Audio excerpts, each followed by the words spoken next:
একটা প্রশ্ন করি, যদি আজ আপনার কাছে যা আছে সেগুলোই কাল না থাকে, তখন কি বুঝতে পারবেন আপনি আসলে কতটা ধনী ছিলেন? আমার কাছে সুখ মানে অনেক টাকা নয়, বড় বাড়ি নয়, কিংবা মানুষের চোখে বড় হয়ে ওঠাও নয়। আমার কাছে সুখ মানে প্রতিদিন সকালে ঘুম থেকে উঠে আল্লাহর দেয়া প্রতিটি নিয়ামতের জন্য শুকরিয়া আদায় করা। কারণ আমি বিশ্বাস করি আমরা অনেক সময় যা নেই সেটা নিয়ে এত বেশি ভাবি যে যা আছে তার সৌন্দর্যটাই দেখতে ভুলে যাই। আমি কখনোই আমার সাধ্যের বাইরে গিয়ে কিছু পাওয়ার জন্য নিজেকে কষ্ট দেই না। আজ যা আছে সেটা নিয়েই সুন্দরভাবে বাঁচার চেষ্টা করি, আর আগামীকাল আরও ভালো করার জন্য পরিশ্রম করি। আমি চাই না কারো প্রতি আমার মনে হিংসা জন্ম নিক। আমি চাই না মনে প্রশ্ন আসুক, ওর আছে আমার কেন নেই।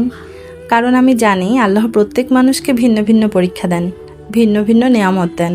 যেটা আমার জন্য ভালো সেটাই তিনি আমার জন্য রেখেছেন, আর যেটা এখনও পাইনি হয়তো তারও একটা সুন্দর সময় আছে।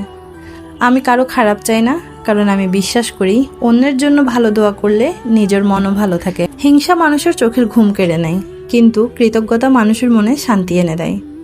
অনেকেই মনে করেন সুখী হতে হলে জীবনে অনেক কিছু লাগবে, কিন্তু আমি যত বড় হচ্ছি ততই বুঝছি সুখের জন্য সবচেয়ে বেশি দরকার একটা সন্তুষ্ট মন, একটা পরিবার যারা পাশে থাকে, দুই মুঠো হালাল রিজিক, সুস্থ শরীর, কিছু কিছু প্রিয় মানুষ, আর দিনের শেষে এই বিশ্বাস, আলহামদুলিল্লাহ আজও আল্লাহ আমাকে অনেক কিছুই দিয়েছেন।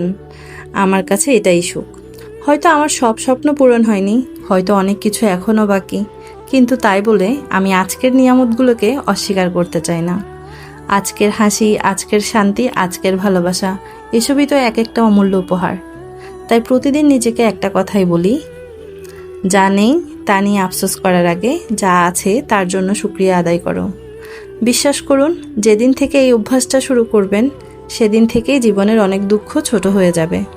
কারণ সুখ কোনো জায়গায় গিয়ে পাওয়া যায় না।